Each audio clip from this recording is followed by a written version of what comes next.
May nakita hong pagdami ng COVID cases sa Southeast Asia. Gaano kaya kahanda ang Pilipinas? Kausapin na natin si Private Hospitals Association of the Philippines Incorporated President, Dr. Jose Rene de Grano. Magandang umaga at welcome po sa Balitang Hali. Good morning po. Good morning sa inyo. Opo.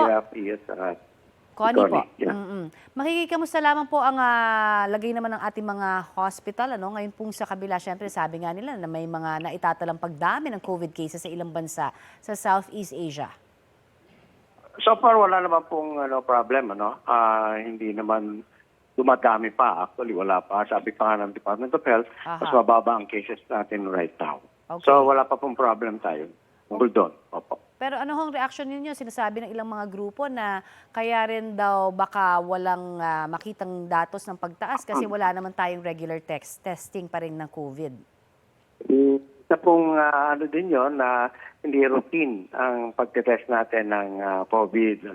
So, but anyway, usually talaga namang nakikita rin ng Apo. na hindi naman dumadami yung talagang ganong cases. Okay. Although pare-pareho kasi ang symptoms niya ng flu at ng kaso, etc., ubot sipon, but and other viral diseases, medyo hindi lahat naman kailangan pa-admit. Opo, Okay. kasi mild na rin ng symptoms. If ever, COVID po yan. Okay. Ito naman po, makikipaliwanag lamang po sana kami sa inyo dun sa sinasabing pangamba nyo daw ng ilang mga sinasabing baka yung mga napa-ospital po na-endorse po o na-sponsor ng ilang mga kandidatong natalo, baka daw hindi mabayaran dyan sa mga private hospitals. Ano ho ba ang ating detalye dyan? Isa pong medyo pangamba po nila yan, pero ang alam ko po may pondo na yan, Kasi yan po ay nandun sa law na kailangan mag-provide sila ng funds doon. Tataka lang po kami kung bakit medyo nadidelay ang paglalabas nila o pagbabayad nila nitong mga ito.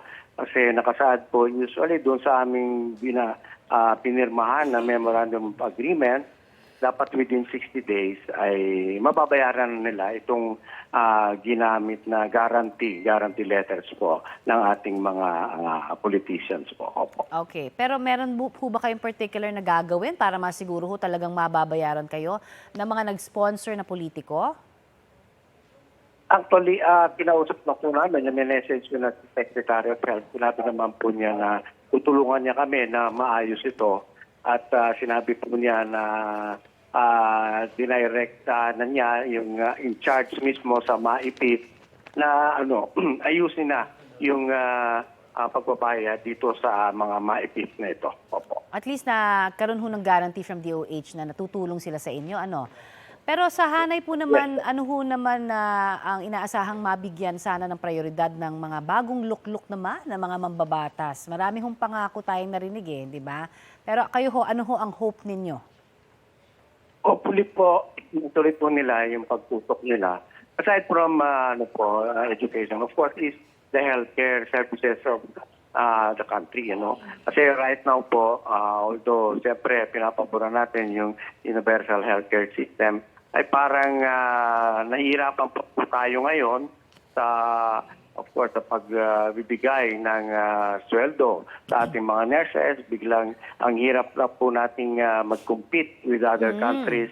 And then makikita po natin na parang ang mga doctors ngayon ayaw na magtuloy sa specialization.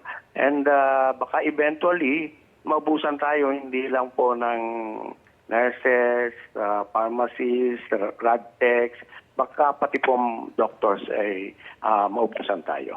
Alright, marami pong salamat sa inyo pong ibinigay sa aming oras at sana maging wake-up call nga ho ito ang mga nabanggit ninyo sa ating mga bagong luklok na mga halal na government mga naluklok sa pwesto ngayon.